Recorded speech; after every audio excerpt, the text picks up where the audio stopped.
வணக்கம் சார். அனைவருக்கும் வணக்கம். என்னுடைய பேர் கார்த்திக். நான் ஏபிபியோடைய தேசிய ஊடகக்குழு உறுப்பினராக இருக்கேன். மே மாதம் 29, 30, 31ஆம் தேதி ஒடிஷா மாநிலம் புவனேஸ்வர் நகரில் ஏபிபியோடைய தேசிய செயற்குழு கூட்டமானது நடந்தது. இந்த கூட்டத்தில் மொத்தம் 4 தீர்மானங்கள் நிறைவேற்றப்பட்டது.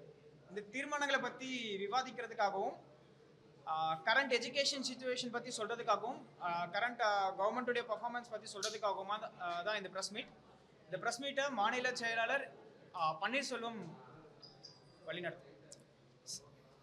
பத்திரிகையாளர் நண்பர்கள் அனைவருக்கும் வித்யார்த்தி பரிஷத் சார்பாக என்னுடைய மாலை வணக்கம். அகில பாரதிய வித்யார்த்தி பரிஷத் கடந்த 1948 மாணவர்களுடைய மத்தியில் தேச புனர் நிர்மாண பணிகளையும் ஒரு தேசபக்தியும் ஒரு வருங்கால ஒரு தலைவனாகவும் உருவாக்கக்கூடிய மிகப்பெரிய ஒரு பணியினை செய்து வருகிறது. அது மட்டும் இல்லாமல் ஒரு கல்வித்துறையில் இருக்க ஒவ்வொரு பிரச்சனைகள் கையில் எடுத்து மாணவர்களுக்கு அவர்களுடைய உரிமைகளை மீட்டெடுக்கக்கூடியவும் மேலும் இந்த சமுதாயத்தில் பல்வேறு விதமான பிரச்சனைகளுக்கு குரல் கொடுக்கக்கூடிய ஒரு அமைப்பாகவும் இருந்து வருகிறது. அப்பேற்பட்ட எங்களுடைய இயக்கத்தின் அகில பாரதிய வித்யார்த்தி பரிஷத்தின் தேசிய செயற்குழு கூட்டம் ஒரு வருஷத்துக்கு 2 முறை நடைபெறும். அந்த வகையில் இந்த வருடம் மே மாதம் 29, 30, 31 ஆகிய 3 நாட்கள் ஒடிசா மாநிலத்தில் புவனேஸ்வர் நகரில் எங்களுடைய தேசிய செயற்குழு கூட்டம் நடைபெற்றது. இக்கூட்டத்தில் மே 28ஆம் தேதி வரவேற்பு நிகழ்ச்சிக்கு ஒடிசா மாநிலத்தின் முதலமைச்சர் அவர்கள் திரு மோகன் சரண் மாஜி அவர்கள் கலந்து கொண்டனர். மேலும் தமிழகத்திலிருந்து ஒரு 10 பிரதிநிதிகள் இந்த தேசிய செயற்குழு கூட்டத்தில் கலந்து கொண்டோம். இது மட்டும் இல்லாமல் நாடு முழுவதிலுமிருந்து 400க்கும் மேற்பட்ட வித்யார்த்தி பரிஷத்தின் பிரதிநிதிகள் இந்த செயற்குழு கூட்டத்தில் கலந்து கொண்டு பல்வேறு விதமான பாரத தேசத்தில் உள்ள கல்வித்துறையில் உள்ள பிரச்சனைகள் மற்றும் வரக்கூடிய காலத்தில் பாரத தேசத்தின் கல்வித்துறையில் எந்த அளவுக்கு வளர்ச்சி இருக்க வேண்டும், கல்வித்துறையில் உள்ள பிரச்சனைகளுக்கு எவ்வாறு குரல் கொடுக்க வேண்டும், தீர்வு காண வேண்டும் என பல்வேறு விஷயங்கள் இங்கு விவாதிக்கப்பட்டது. இது மட்டும் இல்லாமல் சமுதாயத்தில் பெண்கள் மற்றும் மாணவர்கள் இருக்கக்கூடிய பிரச்சனைகளையும் நாட்டு பிரச்சனைகளையும் இங்கு விவாதிக்கப்பட்டது. அதில் பல்வேறு 4 விதமான தீர்மானங்கள் நிறைவேற்றப்பட்டது. அது மட்டும் இல்லாமல் அகில பாரதிய வித்யார்த்தி பரிஷத்தின் ஒவ்வொரு கல்வியாண்டின் தொடக்கத்திலும் உறுப்பினர் சேர்க்கை நடைபெறும். கடந்த ஆண்டு 70 லட்சத்திற்கும் மேற்பட்ட உறுப்பினர் சேர்க்கை நடைபெற்று உலகத்திலேயே மிகப்பெரிய ஒரு மாணவர் அமைப்பாக அகில பாரதிய வித்யார்த்தி பரிஷத் இருந்து வருகிறது. அது மட்டும் இல்லாமல் அந்த உறுப்பினர் சேர்க்கை இந்த கல்வியாண்டில் 1 கோடி உறுப்பினர்களை சேர்த்து நம்ம அகில பாரதிய வித்யார்த்தி பரிஷத் மீண்டும் உலகின் மிகப்பெரிய மாணவர் அமைப்பாக இருக்க வேண்டும் என்பதை மையமாக வைத்து 1 கோடி உறுப்பினர்களை சேர்க்க வேண்டும் என்று ஒரு இலக்கு நிர்ணயிக்கப்பட்டு இந்த தேசிய செயற்குழு கூட்டத்தில் முடிவு செய்யப்பட்டுள்ளது. இது மட்டும் இல்லாமல் வித்யார்த்தி பரிஷத்தின் அடிப்படை கிளையான கல்லூரி வளாகங்கள் இப்போது 50,000க்கும் மேற்பட்ட கல்வி வளாகங்களில் வித்யார்த்தி பரிஷத்தின் வேலைகள் மிக சிறப்பாக நடைபெற்று கொண்டிருக்கிறது. இந்த கல்வியாண்டில் 1 லட்சத்திற்கும் மேற்பட்ட கல்வி வளாகங்களில் அகில பாரதிய வித்யார்த்தி பரிஷத்தின் அடிப்படை கிளை சென்று மாணவர்களின் பிரச்சனைகளையும் அவர்களின் உரிமைகளையும் நிலைநாட்ட வேண்டும் என்று இங்கு முடிவெடுக்கப்பட்டுள்ளது. அதேபோல வந்தே மாதிரம் 150வது ஆண்டு நாடு முழுவதும் வந்தே மாதிரம் 150வது ஆண்டை மிக விமர்சையாக கொண்டாடப்பட்டு வருகிறது. அகில பாரதிய வித்யார்த்தி பரிஷத் அனைத்து கல்வி நிறுவனங்களிலும் வந்தே மாதிரம் பாடல் பாட வேண்டும், அது சம்பந்தமான பல்வேறு நிகழ்ச்சிகள் நடத்தப்பட வேண்டும் என்று அகில பாரதிய வித்யார்த்தி பரிஷத் சார்பில் வலியுறுத்தப்பட்டு பல்வேறு செயல்பாடுகள் நடைபெற்று கொண்டிருக்கிறது. மாணவர்கள் மத்தியில் இன்னைக்கு மாணவர்கள் மட்டும் சொல்ல வரல, இளைஞர்கள் மத்தியில் இன்னைக்கு அலைபேசி பயன்படுத்துகிற நேரம் அதிகமாயிடுச்சு. ஸோ அது சம்பந்தமாக வித்யார்த்தி பரிஷத் ஏதேனும் சில இயக்கங்கள் ஏதாவது விஷயங்கள் முன்னெடுக்கணும்னு சொல்லிட்டு screen time to activity time அப்படின்னு நம்ம இந்த வருஷம் ஒரு விஷயம் எடுத்திருக்கோம். அந்த விஷயம் என்னன்னா கல்லூரி மாணவர்கள் மட்டும் இல்லாமல் இளைஞர்கள் மத்தியில் அந்த ஸ்க்ரீன் டைம் யூஸ் பண்ணுற டைமிங்கை குறைக்கணும், அதுக்கான விழிப்புணர்வு விஷயங்கள்லாம் நம்ம செய்யணும்னு சொல்லிட்டு அதுக்கான விஷயங்கள் நாடு முழுவதும் இன்னைக்கு நம்ம பண்ணிட்டு வரோம். இந்த 4 விதமான தீர்மானங்கள் நிறைவேற்றப்பட்டது. அதில் முக்கியமாக சொல்லப்பட்டால் இன்னைக்கு இந்தியாவிலே மிகப்பெரிய பேசுபொருளாக இருக்கிறது என்னன்னா, இன்னைக்கு நீட் எக்ஸாம் மற்றும் மத்திய அளவில் இந்தியா ஃபுல்லாக நடைபெற ஒரு நுழைவுத் தேர்வுகள்லாம் இன்னைக்கு பல்வேறு விதமான மோசடி பிரச்சனைகள், வினாத்தாள் கசிவு, அதுபோல் பல பிரச்சனைகள் இன்னைக்கு இந்தியாவில் இருக்குது. முக்கியமாக பார்த்தீங்கன்னா மருத்துவ படிப்புக்கான நுழைவுத் தேர்வு யூஜி நீட் பேப்பர் இன்னைக்கு லீக் ஆகிருக்கு. இது அகில பாரதிய வித்யார்த்தி பரிஷத் மிக வன்மையாக கண்டிக்கிறது. இன்னைக்கு என்டிஏவால் ஒரு நீட் எக்ஸாமை ஒழுங்காக நடத்த முடியலைன்னா எதற்கு அந்த அமைப்பு இருக்குது? என்டிஏ அமைப்பை அகில பாரதிய வித்யார்த்தி பரிஷத் வன்மையாக கண்டிக்கிறது. இது மட்டும் இல்லாமல் இன்னைக்கு மத்திய பல்கலைக்கழகங்களில் சேர்றதுக்கான நுழைவுத் தேர்வு QT யூஜி எக்ஸாம், அந்த எக்ஸாம் 4 மணி நேரம் 5 மணி நேரம் லேட்டாக நடக்குது. ஒரு நிர்வாகத்திறன் சரியாக செய்ய முடியாத நேஷனல் டெஸ்டிங் ஏஜென்சியை அகில பாரதிய வித்யார்த்தி பரிஷத் மிக வன்மையாக கண்டிக்கிறது. இது மட்டும் இல்லாமல் இன்னைக்கு நாடு முழுவதும் உள்ள பல்வேறு பல்கலைக்கழகங்கள் மற்றும் நம்மளுடைய நேஷனல் எஜுகேஷன் பாலிசி அதை இம்ப்ளிமெண்ட் பண்ணுறதுல கிரவுண்ட் லெவலில் போயிட்டு அதை இம்ப்ளிமெண்ட் பண்ணும். கிரவுண்ட் லெவலில் இருக்க எல்லா பிரச்சனைகளையும் அதுக்கேற்ற சாத்தியக்கூறுகள்லாம் நம்ம பார்த்து உடனடியாக அடிமட்ட லெவலில் இது உடனடியாக கொண்டு போயிட்டு நேஷ்னல் எஜுகேஷன் பாலிசி மட்டும் இல்லாமல் மற்ற எல்லா விஷயங்களையும் இங்கே அடிப்படை லெவலில் கொண்டு போயிட்டு கல்வி சீரமைப்பு கிரவுண்ட் லெவலில் வேணும்னு சொல்லிட்டு அகில பாரதிய வித்யார்த்தி பரிஷத் தீர்மானம் நிறைவேற்றப்பட்டுள்ளது. அது மட்டும் இல்லாமல் பாரத நாட்டில் இன்னைக்கு பெண்களுக்கு பாதுகாப்பு இல்லை. இன்னைக்கு காதல் போன்ற பொய்யான வாக்குறுதிகள், காதல் போன்ற பல்வேறு விஷயங்களால் பெண்கள் இன்று ஏமாற்றப்படுகிறார்கள், கட்டாயம் மதமாற்றப்படுகிறார்கள். இதுக்கெல்லாம் அகில பாரதிய வித்யார்த்தி பரிஷத் வன்மையாக கண்டிக்கிறது. இதுக்கேற்றது போல சட்டங்களை கடுமையாக்க வேண்டும். இந்த குற்றங்களை செய்யக்கூடிய மனிதர்களை ஜாமீனில் வெளிவர முடியாத அளவுக்கு மிக கடுமையாக சட்டங்கள் இயற்றப்பட வேண்டும் என்பது அகில பாரதிய வித்யார்த்தி பரிஷத்தின் கோரிக்கை. இந்த தீர்மானமும் நிறைவேற்றப்பட்டுள்ளது. இன்னைக்கு நாடு முழுவதும் உலகம் முழுவதும் போர் பதற்ற நிலை இருக்கு. இந்த விஷயத்தில் பெட்ரோல் விலை மற்றும் பல்வேறு விஷயங்கள் இன்னைக்கு நாட்டில் மாறி இருக்கு. இந்த விஷயத்துக்கு உடனடியாக போர்க்கால அடிப்படையில் மத்திய அரசு பல்வேறு விஷயங்களை மேற்கொண்டு பொதுமக்களும் மாணவர்களும் பாதிப்பு இல்லாத அளவுக்கு நடவடிக்கை எடுக்கப்பட வேண்டும் என்பது அகில பாரதிய வித்யார்த்தி பரிஷத்தின் கோரிக்கை. அடுத்ததாக, கடந்த மாதம் அகில பாரதிய வித்யார்த்தி பரிஷத் தமிழ்நாடு மாநில குழு சார்பாக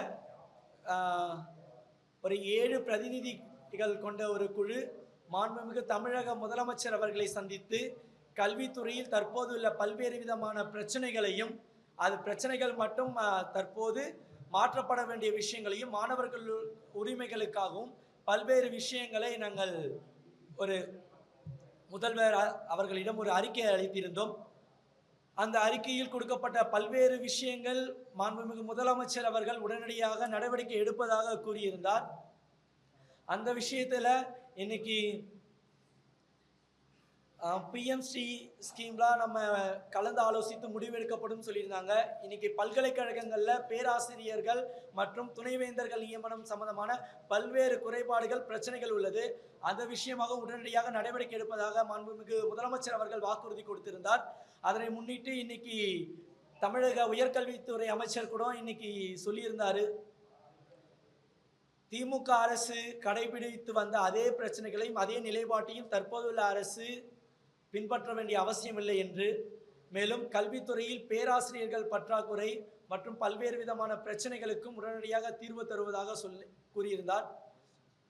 இன்னைக்கு துணைவேந்தர் சம்பந்தமான பிரச்சனைகளுக்கு உடனடியாக தீர்வு தர வேண்டும் என்று அகில பாரதிய வித்யார்த்தி பரிஷத் கூறுகிறது. இன்னைக்கு கல்வி நிலையங்களில் துணைவேந்தர் இல்லாததுனால பல்வேறு விதமான ஊழல்கள், குற்றச்சாட்டுகள், அட்மிஷன் முதற்கொண்டு அங்கே பல்வேறு ஊழல்கள் நடைபெறுகிறது. இது அகில பாரதிய வித்யார்த்தி பரிஷத் வன்மையாக கண்டிக்கிறது. இன்னைக்கு தமிழக அமைச்சரவையில் இருக்க மினிஸ்டர்ஸ்லாம் இன்னைக்கு தமிழக அமைச்சருடைய வேலையை பார்க்கறத விட்டுட்டு ஜனநாயகம் படம் எப்படி ரிலீஸ் பண்ணுறது, ஜனநாயகம் படம் என்ன பண்ணுறதுன்னு சொல்லிட்டு அதை பற்றி பேட்டி கொடுக்குறாங்க. இதுக்காகவா தமிழக அரசாங்கத்திலிருந்து அவங்க சம்பளம் வாங்குறாங்க? இது மட்டும் இல்லாமல் இன்னைக்கு தமிழக அமைச்சர் அவர்கள் எல்லாரும் இன்னைக்கு ரீல்ஸ் போடுறத மையமாக வச்சுட்டு வேலை செஞ்சுட்டு இருக்காங்க. இன்னைக்கு கல்வித்துறையில் பல்வேறு விதமான பிரச்சனைகள் இருக்கு. கல்வித்துறையில் பல்வேறு மாவட்டங்களில் ஆசிரியர்கள் பற்றாக்குறை இருக்கு. ஆசிரியர்களுக்கு பல்வேறு பிரச்சனைகள் இருக்கு. பள்ளி கல்வி வளாகங்கள்ல இன்னைக்கு அடிப்படை கட்டமைப்பு இல்லை. இதை பற்றி பேசாத அமைச்சர்கள் இன்னைக்கு ரீல்ஸ் எடுக்கிறத பற்றியும் தங்களுடைய இன்னொன்று கட்சி பணிக்கும் தேர்தல் பரப்புரையில் இருக்க மாதிரி இன்னைக்கு பேட்டி கொடுத்துட்டு இருக்காங்க. இதனை அகில பாரதிய வித்யார்த்தி பரிஷத் கண்டிக்கிறது. அகில பாரதிய வித்யார்த்தி பரிஷத் என்னைக்கும் எந்த அரசியல் சார்ந்த இயக்கம் இல்லை. அகில பாரதிய வித்யார்த்தி பரிஷத் என்னைக்கும் மாணவர்கள் பிரச்சனைக்காக குரல் கொடுக்கிற ஒரு இயக்கம். அந்த வகையில் தான் மதிப்பிற்குரிய முதலமைச்சர் அவர்கள் கல்வித்துறையில பல்வேறு விஷயங்களை நாங்களும் அகில பாரதிய வித்யார்த்தி பரிஷத் வரவேற்று இருக்கோம். ஆனா அதில் பிரச்சனைகள் வரும்போது அதை எதிர்க்கவும் செய்வோம். அதுதான் அகில பாரதிய வித்யார்த்தி பரிஷத்துடைய ஒரு ஸ்டாண்டர்ட். இன்னைக்கு மதிப்பிற்குரிய ஆதவ அர்ஜுனா அவர்கள் என்ன சொல்றாருங்க, இன்னைக்கு இளைஞர்கள் ஆட்சி வரதுக்கு முன்னாடியே ஒரு பிரச்சனை நடக்கும் போது இளைஞர்களை ஒன்று சேருங்கள், பங்களாதேஷ்ல நடந்த மாதிரி ஒரு இளைஞர்களை தப்பா வழிநடத்த பார்த்தாங்க. அதுக்கப்புறம் அது காவல்துறையினர்கள் பேசி அந்த ட்விட்டர் டெலீட் பண்ணாரு. இன்னைக்கு காவல்துறையும் தவறா வழி நடத்துறாங்க.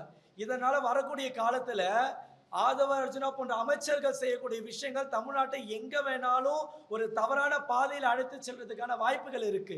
அகில பாரதிய வித்யார்த்தி பரிஷத் இதை வன்மையாக கண்டிக்கிறது. ஒரு அமைச்சருடைய செயல்பாடுகளை தவிர்த்து நீங்க இன்னும் குதிரை பேரம் பேசிக்கிட்டோ இன்னைக்கு இன்னும் தேர்தல் பரப்புரையும் செய்கிற மாதிரி செஞ்சுட்டீங்கன்னா இன்னைக்கு தமிழ்நாட்டில் நாளுக்கு நாள் சட்ட ஒழுங்கு மிக சீர்கேடாயிட்டு இருக்கு. இன்னைக்கு யூஜி அட்மிஷன் கல்லூரிகளில் ஸ்டார்ட் பண்ணிட்டாங்க. கல்லூரி வளாகத்தில் இப்போவே அட்மிஷன் ஸ்டார்ட் பண்ணக்குள்ளே ஊழல் அதிகமாகிடுச்சு. இன்னைக்கு 180 ரூபா ஒரு குறிப்பிட்ட அமௌண்ட், 180க்கும் கம்மியாக வாங்க வேண்டிய பிடி அமௌண்ட் 1500 2000 ரூபாய்க்கு மேலே இன்னைக்கு ஒவ்வொரு காலேஜும் வாங்கிட்டு இருக்காங்க. இது ஒவ்வொரு காலேஜுக்கும் அதிகமாக வாங்கிட்டு இருக்காங்க. இதை பற்றி கேட்கல.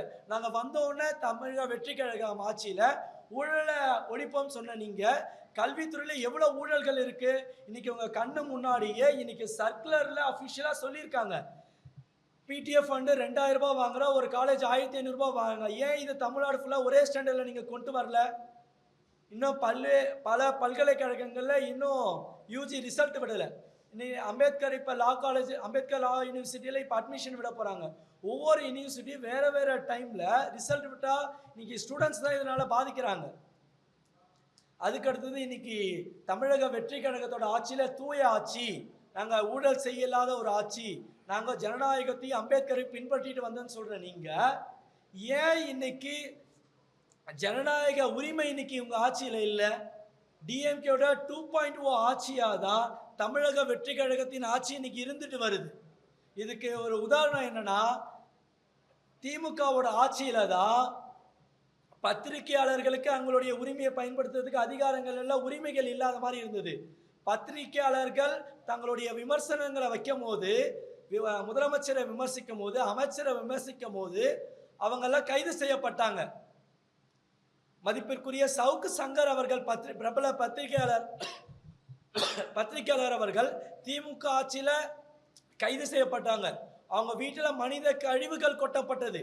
இது திமுக ஆட்சியில். ஆனால் இன்னைக்கு தமிழக வெற்றி கழகத்தோட ஆட்சியில் பிரபல யூடியூபர் மாரிதாஸ் அவர்கள் இன்னைக்கு கைது செஞ்சிருக்காங்க.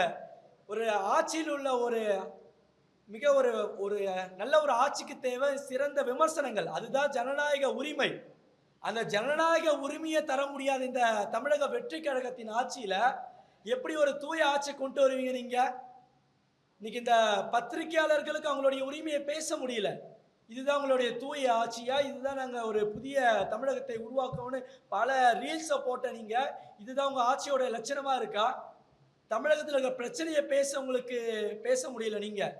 ஆனால் அதை விட்டுட்டு திமுக என்னென்ன விஷயங்களை பின்பற்றிட்டு வந்தாங்களோ அந்த எல்லா விஷயத்தையும் காப்பி பேஸ்ட் பண்ணிட்டு வர நீங்கள் உண்மையாக சொல்லணும்னா இதை தூய ஆட்சிலாம் இல்லை, தமிழக வெற்றி கழகத்தின் ஆட்சி, திமுக 2.0 ஆட்சி தான் இன்னைக்கு நடைபெற்று கொண்டு இருக்கிறது. இன்னைக்கு அவருடைய பிரபல யூடியூபர் மாரிதாஸ் அவர்களுடைய கைது அகில பாரதிய வித்யார்த்தி பரிஷத் வன்மையாக கண்டிக்கிறது. இது போல ஒரு பத்திரிகையாளர்கள் ஒரு முதலமைச்சர் அவர்களை விமர்சிக்க முடியல, ஒரு உண்மையான விஷயங்களோ ஒரு ஜனநாயகத்துக்கு தேவையான உண்மையான விஷயங்களை விமர்சிக்க முடியாததுனால அமைச்சர்களுக்கு எதிராகவோ அல்லது ஆளுங்கட்சிக்கு எதிராகவோ விமர்சிக்க முடியல. இந்த அகில பாரதிய வித்யார்த்தி பரிஷத் வன்மையாக கண்டிக்கிறது. அதுக்கு அடுத்ததாக பார்த்தீங்கன்னா இன்னைக்கு அகில பாரதிய வித்யார்த்தி பரிஷத் இன்னைக்கு நாடு முழுவதும் 1 கோடி உறுப்பினர் சேர்க்கைகளை சேர்க்க இலக்கு திட்டமிட்டப்பட்டுள்ளது. அதுபோல தமிழகத்தில் 1,00,000 உறுப்பினர் சேர்களை சேர்த்து அனைத்து கல்லூரி நிலையங்களிலும் அகில பாரதிய வித்யார்த்தி பரிஷத்தின் கிளை இந்த கல்வியாண்டில் கண்டிப்பாக அமைக்கப்படும். இதில் மாற்று கருத்தே இல்லை. அது திமுக ஆட்சி காலத்தில் பல்வேறு கல்வி நிலையங்கள் செய்யப்பட்டது. ஆனால் அதைவிட பல மடங்கு இந்த ஆட்சி காலத்தில் செய்யப்படும். இன்னைக்கு திமுக ஆட்சி காலத்துல டிஎம்கே ஒரு மாணவர்களோட உரிமைகளை பல்வேறு விஷயங்களை செஞ்சு தரல. இன்னைக்கு கல்லூரி விடுதிகள் முதற்கொண்டு கல்லூரி வளாகங்கள் அடிப்படை கட்டமைப்புகள் இல்லை. இது போன்ற பல்வேறு விஷயங்களையும் பிரச்சனைகளையும் கையில் எடுத்து அதற்கு தீர்வு காணக்கூடிய வருடமாக இந்த வருடம் அகில பாரதிய வித்யார்த்தி பரிஷத்தின் இலக்கு திட்டமிடப்பட்டுள்ளது. தமிழகத்தில் 1,00,000 உறுப்பினர் சேர்க்கை கண்டிப்பாக இந்த வருஷம் செய்யப்படும். கல்லூரி பல்வேறு விதமான அனைத்து கல்வி நிறுவனங்களையும் கல்லூரி கிளை அமைக்கப்படும். அடுத்ததாக இன்னைக்கு வட தமிழகத்தில் ஒரு 5 மண்டலங்களாக நம்ம பிரிச்சு இருக்கோம். சேலம் மண்டலம், தருமபுரி மண்டலம், சென்னை மண்டலம், அடுத்து புதுச்சேரி மண்டலம். இந்த 5 மண்டலங்களிலும் உறுப்பினர் சேர்க்கை நடைபெற உள்ளது. அதற்கான தொடர்பு எண்களும் தங்களுடைய பத்திரிகைக்கு கொடுக்கப்பட்டுள்ள பத்திரிகை செய்தியில் கொடுக்கப்பட்டுள்ளது. ஸோ இந்த அகில பாரதிய வித்யார்த்தி பரிஷத்தின் இந்த நிலைப்பாடு உங்களுக்கு தெரிவிப்பதில் அகில பாரதிய வித்யார்த்தி பரிஷத் தெரிவித்துக் கொள்கிறது. நன்றி. So the floor is open. State secretary can உங்களுடைய கேள்விகளுக்கு பதில் சொல்லுவோம்.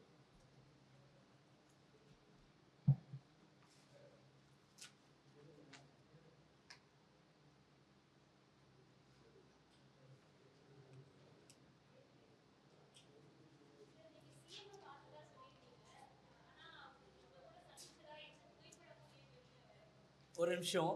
நீங்கள் வேணால் தமிழ்நாடு அரசு சார்பாக அகில பாரதிய வித்யார்த்தி பரிஷத் உங்களை சந்திக்கலன்னு சொல்லிட்டு ஒரு ப்ரெஸ் ரிலீஸ் தைரியம் தான் விட சொல்லுங்கள். முதலமைச்சர் சார்பில் அகில பாரதிய வித்யார்த்தி பரிஷத் பிரதிநிதிகள் கூட சந்தித்தது நாங்களும் ஃபோட்டோ கேட்கல, அவங்களும் அதை பற்றி வெளியில் விடலை.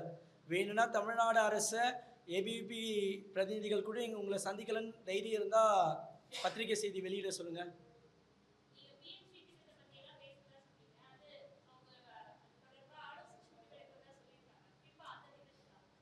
ஆக்சுவலாக நாங்கள் ஒரு 19 சம்மந்தமான கோரிக்கைகளை முன்வைத்திருந்தோம். அதில் அந்த ப்ரெஸ் நோட் என்கிட்ட இல்லை. இப்போ 9லேருந்து 13 வரைக்கும் நாங்கள் உடனடியாக நடவடிக்கை எடுக்கப்படும். இதுக்கு உடனடியாக எங்களால் தீர்வு தர முடியும் அப்போவே முதலமைச்சர் அவர்கள் எங்களிடம் சொன்னாங்க. அதுக்கடுத்து இது சம்மந்தமாக பிஎம்ஸ்ரீ போன்ற பல்வேறு ஸ்கீமை பற்றி சொல்லியிருந்தோம். அந்த விஷயத்தில் உடனடியாக எங்களால் எங்களுடைய குழுவினரோடு ஆலோசித்து முடிவெடுக்கப்படும் சொல்லியிருந்தாங்க.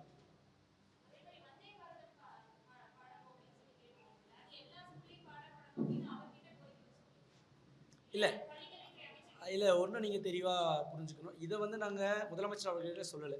எங்களுடைய தேசிய செயற்குழு கூட்டத்தில் அது நிறைவேற்றப்பட்டுச்சு அந்த ஒரு தீர்மானம். அதை பற்றி நாங்கள் விவாதித்தோம். அதனால் எல்லா கல்வி நிறுவனங்களிலும் வந்தே மாதரம் பாடல் பாடப்பட வேண்டும். அதுக்கு அடுத்ததாக நாடு முழுவதும் இதற்கான நிகழ்ச்சிகள் நடத்தப்பட வேண்டும் என்பதுதான் எங்களுடைய ஸ்டாண்டர்ட்.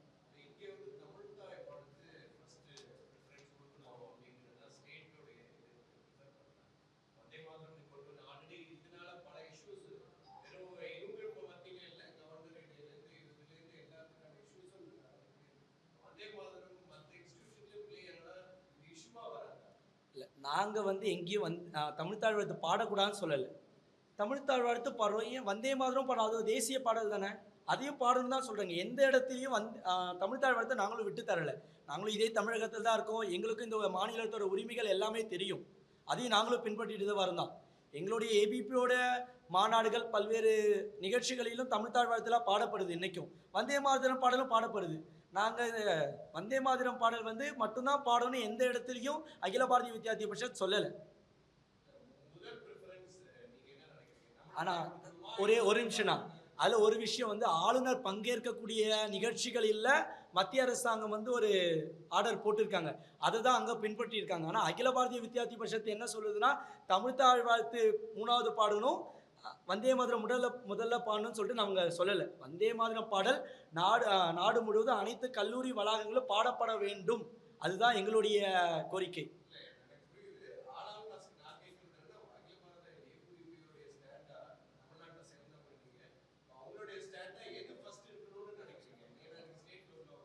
கண்டிப்பாக நான் மறுபடியும் உங்ககிட்ட சொன்ன அதே பதில் தான் சொல்லுவேன்.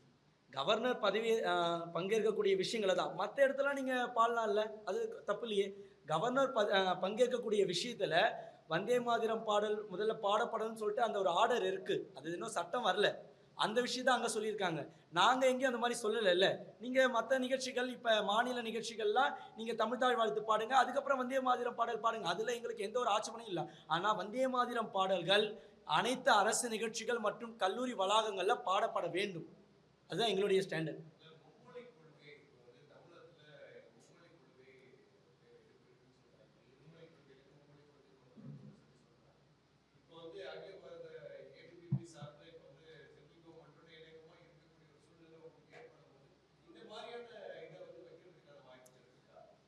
விஷயங்கள் என்னன்னா, நாங்கள் மத்திய அரசோட இணக்கமான இல்லை. எந்த அரசியல் கட்சிக்கும் எந்த அரசாங்கத்திற்கும் ஒரு துணை போக இயக்கம் அகில பாரதிய வித்யார்த்தி பரிஷத் இல்லை. இது ஒரு தனித்துவமான இயக்கம், எந்த அரசியல் சார்பற்ற இயக்கம். அதை பத்திரிகையாளருக்குன்னு நான் சொல்லியிருக்கேன். நிறைய இடத்துல சில அரசியல் கட்சியோட எங்களை சேர்த்து வச்சு பேசுகிறீங்க, அதுக்கப்புறம் வேண்டான்னு சொல்லிட்டு இந்த பத்திரிகையாளர் சந்திப்புன்னு சொல்லியிருக்கேன். இந்த மும்மொழி கொள்கையை சம்மந்தமாக வச்சு என்றைக்கும் ஒரு ஸ்டூடெண்ட்ஸ் 3 மொழி படிக்கிறதுனால எங்கேயும் எந்த பாதிப்பும் இல்லை. முதல்ல அவருடைய தாய்மொழியை தான் நம்ம படிக்க சொல்கிறோம். கண்டிப்பாக இந்த மொழியை தான் படிக்கணும்னு சொல்லிட்டு அந்த நேஷ்னல் எஜுகேஷன் பாலிசியில் இல்லை. அது மும்மொழி கொள்கை இல்லை. நேஷ்னல் எஜுகேஷன் பாலிசியில் எந்த இடத்துலையும் கட்டாயம் இந்த மொழி தான் நீ படிக்கணும் இல்லை. கட்டாயம் ஒவ்வொரு மாணவரும் தன்னுடைய தாய்மொழியை படிக்க வேண்டும். அது ஒவ்வொரு மாநிலத்துக்கு ஏற்றவரை மாறுபடும், உங்களுக்கே தெரியும். செகண்ட் லாங்குவேஜ் ஒன்று படிக்கணும், தேர்ட் லாங்குவேஜ் நீங்கள் விருப்பப்பட்ட மொழி தான் படிக்க சொல்கிறோம். அதுதான் நேஷனல் எஜுகேஷன் பாலிசியில் சொல்லுது. சில அரசியல் கட்சிகள் தங்களுடைய சுயநலத்துக்காகவும் ஒரு ஓட்டுக்காகவும் மிக கேவலமாக இன்றைக்கி தமிழ்நாட்டு அரசியல் செஞ்சுட்டு வராங்க. இந்த விஷயத்தை அகில பாரதிய வித்யார்த்தி பரிஷத் மிக வன்மையாக கண்டிக்கிறது. பல ப்ரெஸ் மீட்டில் பல விஷயங்களில் 2020 நேஷனல் எஜுகேஷன் பாலிசி வரும்போதுலேருந்தே வித்யார்த்தி பரிஷத் இதை தான் சொல்லிட்டு இருக்கு. இன்றைக்கி அது ஒரு நரேட்டிவ் செட் பண்ணிவிட்டு திமுக போன்ற சில அரசியல் கட்சிகள் இன்றைக்கி தமிழ்நாட்டில் ஒரு தப்பான ஒரு பிம்பத்தை உருவாக்கிட்டு ஒரு விஷயத்த சொல்லியிருக்காங்க. அது பொய்யான விஷயங்கள் சொல்லிட்டு நீங்கள் அதை படித்து பார்த்தாலே தெரியும். ஒரு அரசியலுக்காக பண்ணுறாங்க. இதுக்கு வித்யார்த்தி பரிஷத் பொறுப்பேற்கவும் முடியாது. அதில் கண்டிப்பாக 3 மொழி படிக்கணும். அதனால் ஏன்னா பாதிப்பு வருதா? இல்லை இல்லை.